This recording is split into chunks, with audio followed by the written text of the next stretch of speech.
সুপ্রিয় শিক্ষার্থী বন্ধুরা, আসসালামু আলাইকুম। FM হোম একাডেমিতে আপনাদের সবাইকে স্বাগত। বোর্ডের লেখা দেখে আপনারা অবশ্যই বুঝতে পেরেছেন আমরা একটা প্যাকেজ চালু করেছি, SSC 2025 এক্সাম বুস্টার। সম্পূর্ণ ফ্রিতে আমরা এই প্যাকেজটি আপনাদের উপহার দিব। আশা করছি আপনারা শেষ পর্যন্ত সাথেই থাকবেন। SSC 2025 এক্সাম বুস্টারের ইংলিশ সেকেন্ড পেপারের উপর আমাদের এই প্যাকেজটি সম্পূর্ণ ফ্রিতে আমরা এই প্যাকেজটি ক্রমান্বয়ে আমরা আমাদের নিজস্ব ইউটিউব চ্যানেলে আমরা আপলোড করব।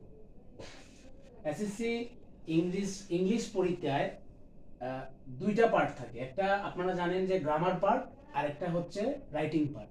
গ্রামার পার্টে হচ্ছে আপনার থাকবে হচ্ছে 60 মার্কস, এবং গ্রামার পার্টে কি কি থাকবে আমরা এটা একটু আজকের ক্লাসে আমরা দেখব।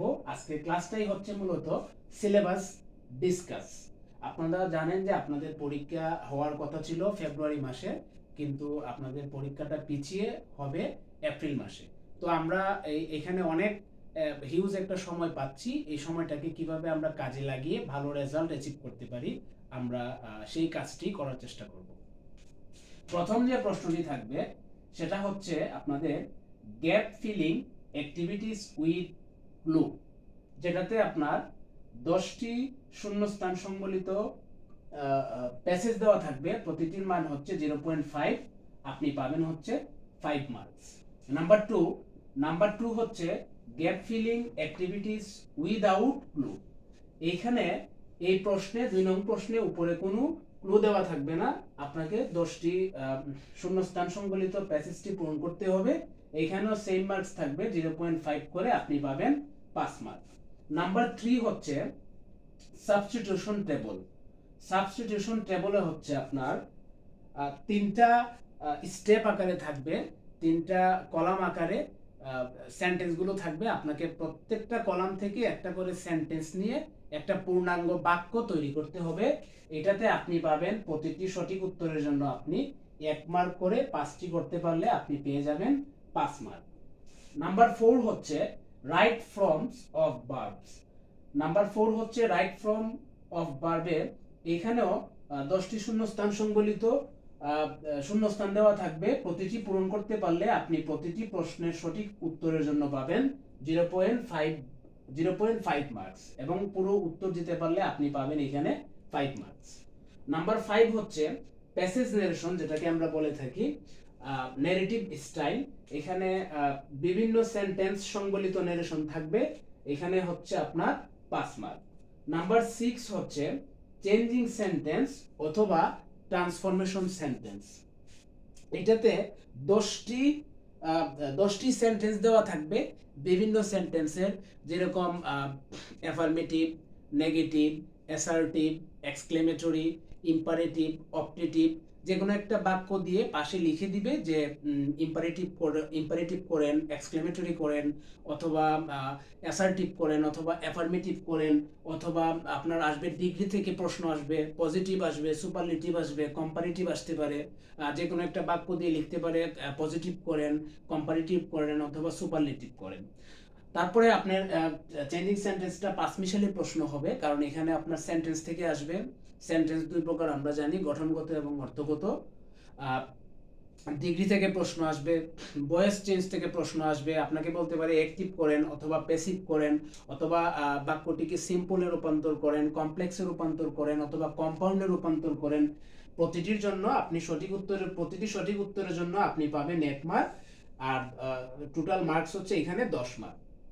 7 নম্বর যে প্রশ্নটা আমাদের থাকবে, 7 নম্বর প্রশ্নটা হচ্ছে কমপ্লিটিং সেন্টেন্স। এই কমপ্লিটিং সেন্টেন্স মানে হচ্ছে একটা অপূর্ণ বাক্য দেওয়া থাকবে, এইটাকে আপনার সম্পূর্ণ বাক্যে রূপান্তর করতে হবে। এখানে হয়তো বিগত বোর্ড প্রশ্নগুলো আমরা অ্যানালাইসিস করেছি, দেখেছি যে একটা অথবা 2টা প্রবাদ বাক্য থেকেও আসে, আর বাদ বাকিগুলো আপনার অপূর্ণ বাক্য দেওয়া থাকে। পুরো বাক্যটাকে সিস্টেমেটিক উপায়ে কমপ্লিট করতে হয়, এই জন্য এটার নাম হচ্ছে কমপ্লিটিং সেন্টেন্স। এখানেও আপনার প্রতিটি সঠিক উত্তরের জন্য পাবেন হচ্ছে 1 মার্কস, এবং এখানে ফুল মার্কস হচ্ছে 5টি সেন্টেন্সের জন্য 5 মার্ক।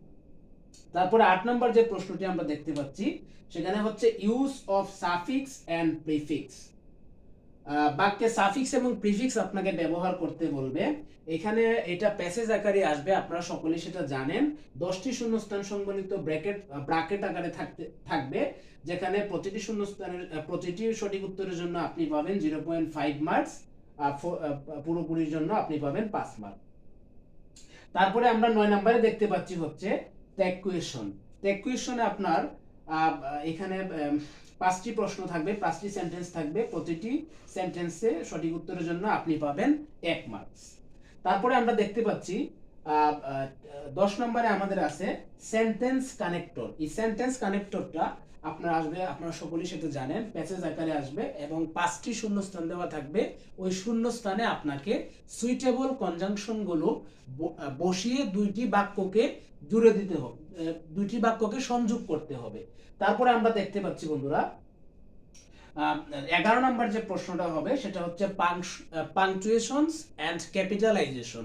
এটাতে একটা প্যাসেজ থাকবে যেখানে আপনাকে যতিচিহ্ন ব্যবহার করতে বলবে এবং হচ্ছে বড় হাতের কোথায় বড় হাতের হবে, কোথায় ছোট হাতের হবে, ফুল স্টপের পরে কি হবে ইত্যাদি ইত্যাদি।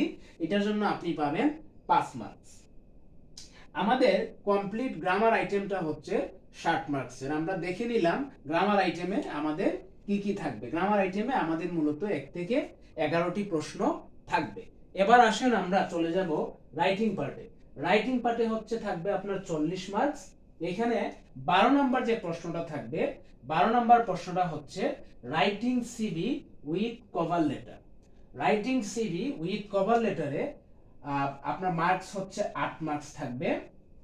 এটার জন্য আপনি পাবেন 8 মার্কস। অবশ্যই এখানে আরেকটা কথা বলে রাখা ভালো, আমরা রাইটিং পার্টের জন্য স্পেশাল কিছু মেথড আমরা আমাদের ক্রমান্বয়ে ক্লাসে আমরা দেখাবো। আপনি কভার লেটারের জন্য কভার লেটার যে পেজে লিখবেন এর পরবর্তী পেজে গিয়ে আপনি আপনার কারিকুলাম বিটাটা লিখবেন। এটা নিয়মটাই এইরকম, যদি আপনি এভাবে লিখেন তাহলে আপনি ভালো মার্কস পাবেন। নাম্বার 13 হচ্ছে অ্যাপ্লিকেশন। অ্যাপ্লিকেশনের জন্য আপনি পাবেন 10 মার্কস। আমরা এখানে দেখতে পাচ্ছি অ্যাপ্লিকেশন মূলত বিভিন্ন বোর্ডের প্রশ্নগুলো আমরা অ্যানালাইসিস করে দেখেছি 4 রকমের প্রশ্ন হয়ে থাকে। অ্যাপ্লিকেশন 4 রকমের হয়ে থাকে, আমরা একটু দেখব। 1 নং হচ্ছে নিজের জন্য, যেটা একান্তই আপনার পার্সোনাল, এই ধরনের অ্যাপ্লিকেশন এসে থাকে। নাম্বার 2 হচ্ছে সবার পক্ষে, যেমন মনে করেন যে আপনাদের স্কুল থেকে আপনারা কোনো ট্যুরে যাবেন অথবা কোথাও কি করতে যাবেন, যেটা সবার পক্ষ থেকে করা হয়, বা কমন রুম ফ্যাসিলিটিস ইত্যাদি ইত্যাদি, এটা সবার পক্ষে বলা হয়। নাম্বার 3 আমরা দেখতে পাই যেটা আসে এলাকার জন্য অথবা জনস্বার্থে। জনস্বার্থে অথবা এলাকার জন্য আপনি মেয়রের কাছে হয়তো বলতে পারে অ্যাপ্লিকেশন করার জন্য, অথবা আপনার নিকটস্থ উপজেলা যেটা আছে ওইটাতে বলতে পারে, অথবা জেলা ডিসি অফিসে ডিসি মহোদয়ের কাছে অ্যাপ্লিকেশন বলতে পারে। নাম্বার 4 হচ্ছে সংবাদপত্র প্রকাশের জন্য আবেদন। এই 4টা সেক্টর থেকে অ্যাপ্লিকেশনের প্রশ্নটা হয়ে থাকে। অ্যাপ্লিকেশনের মার্কস হচ্ছে 10 মার্ক। নাম্বার 14 হচ্ছে আপনার প্যারাগ্রাফ।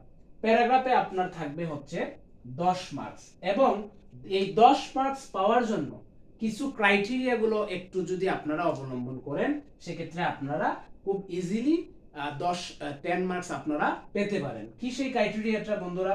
আমরা দেখতে পাচ্ছি, আমরা লিখেছি হচ্ছে এখানে 3টি জিনিস লিখেছি। প্রথমটা হচ্ছে টপিক সেন্টেন্স, নাম্বার 2 হচ্ছে body or supporting details, number 3 হচ্ছে কনক্লুশন অর ক্লোজিং। এই গেল আমাদের প্যারাগ্রাফের জন্য 10 মার্কস পেতে হলে আপনাকে অবশ্যই এই 3টা সেক্টর বুঝে যদি আপনি লিখতে পারেন তাহলে আপনি খুব ভালো মার্কস পেতে পারেন। তারপর বন্ধুরা আমরা দেখতে পাচ্ছি 15 নম্বরে আমাদের আছে কম্পোজিশন। এই কম্পোজিশনে থাকবে হচ্ছে 12 মার্ক। এই কম্পোজিশনে আপনি পাবেন 12 মার্ক, যেটাকে বাংলায় বলা হয় রচনা। তো এই রচনাটা ইংরেজিতে আমরা যেভাবে বাংলা সেকেন্ড পেপারের যে রচনাটা থাকে সেখানে হচ্ছে 20 মার্কস। আপনারা সবাই জানেন যে রচনাগুলো স্টেপ আকারে লিখলে সবচেয়ে ভালো মার্কসটা ক্যারি করা যায়।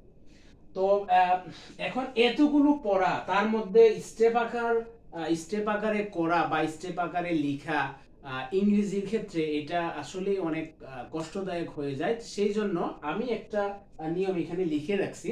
সেটা হচ্ছে প্রথমে আপনি এই 4টা নিয়মের মধ্যে যদি লিখতে পারেন তাহলে আশা করা যায় সব জায়গায় এই 4টা যে আপনার কাজে লাগবে ওই রকমটি ভাবার কোনো প্রয়োজন নেই। তো এই 4টার মধ্যে একটি হচ্ছে ইন্ট্রোডাকশন। এই ইন্ট্রোডাকশন কিন্তু আপনার সব রচনার মধ্যেই থাকে, যেটা আপনি ডেফিনেশন বলেন, ইন্ট্রোডাকশন বলেন, ভূমিকা যেটা আমরা বলে থাকি। এখন আপনি মনে করেন যে কোনো একটি কম্পোজিশন ধরেন বা যাই ধরেন, প্রত্যেকটা জিনিসেরই সুবিধা এবং অসুবিধা থেকে থাকে, ক্ষেত্র বিশেষে ভিন্ন হতে পারে। শুধু সুবিধাই থাকে অথবা শুধু অসুবিধাই থাকে, এটা ক্ষেত্র বিশেষে ভিন্ন হতে পারে। বাট ম্যাক্সিমামই দেখা যায় আপনার যে কোনো জিনিসের দুইটা সাইড থাকে, একটা হচ্ছে অ্যাডভান্টেজ এবং একটা হচ্ছে ডিসঅ্যাডভান্টেজ, যেটাকে আমরা সুবিধা বলি এবং অসুবিধা বলি। এবং এই 3টা স্টেপ লেখার পরে আপনি চাইলে সরাসরি কনক্লুশনে চলে যেতে পারেন, যেটাকে আমরা বাংলায় বলি উপসংহার। কনক্লুশনে আপনারা চলে যেতে পারেন, যেটাকে আমরা বাংলায় বলি উপসংহার। এই করে আপনি রাইটিং পার্টে মোটামুটি আপনি যদি এই ক্রাইটেরিয়াগুলো একটু মেনে চলেন এবং আমাদের ক্লাসগুলো যদি ক্রমান্বয়ে আপনারা ফলো করেন, তাহলে আপনারা 40-এর মধ্যে 35-30 এরকম ক্যারি করতে পারবেন। তাহলে বন্ধুরা আমরা আবার একটু বলে ফেলি, আমাদের কোর্সটা হচ্ছে এসএসসি 2025 এক্সাম বুস্টার। এটা টোটালি আপনারা ফ্রি পাবেন আমাদের অফিসিয়াল ইউটিউব চ্যানেলে। টোটালি আপনারা এই কোর্সটা ফ্রি করতে পারবেন। আজকে আমাদের প্রথম ক্লাস ছিল, যেটা হচ্ছে আপনার সিলেবাস ডিটেইল, শুধু হচ্ছে ইংলিশ সেকেন্ড পার্ট, শুধু ইংরেজি সেকেন্ড পার্টের জন্য এই কোর্সটি আমরা শিক্ষার্থীদের উদ্দেশ্যে আমরা সেটি বিনামূল্যে চালু করেছি আর কি। তো আজকে আমরা আমাদের সিলেবাস ডিটেইলসগুলো দেখলাম। ইনশাল্লাহ আমরা নেক্সট ক্লাসে আমরা আমাদের টপিক ভিত্তিক যে 1 নং 2 নং 3 নং 4 নং 5 নং 6 নং 7 নং 8 নং 9 নং 10 নং এবং 11 নং বিগত প্রশ্নে আসছে এবং অত্যধিক গুরুত্বপূর্ণ সকল বোর্ডের জন্য, সব বোর্ড থেকে আমরা বাছাই করে অ্যানালাইসিস করে আপনাদের একদম অর্থসহ, বাংলা অর্থসহ, রেফারেন্স সহ বিগত বোর্ড প্রশ্নগুলো আমরা ধরে ধরে আমরা সলিউশন করব। তাহলে শিক্ষার্থী বন্ধুরা, আজকে আমি সৈয়দ মাহমুদুল হাসান এখানেই আমাদের ক্লাসটি সমাপ্ত করছি। সবাই ভালো থাকবেন, সুস্থ থাকবেন। আসসালামু আলাইকুম।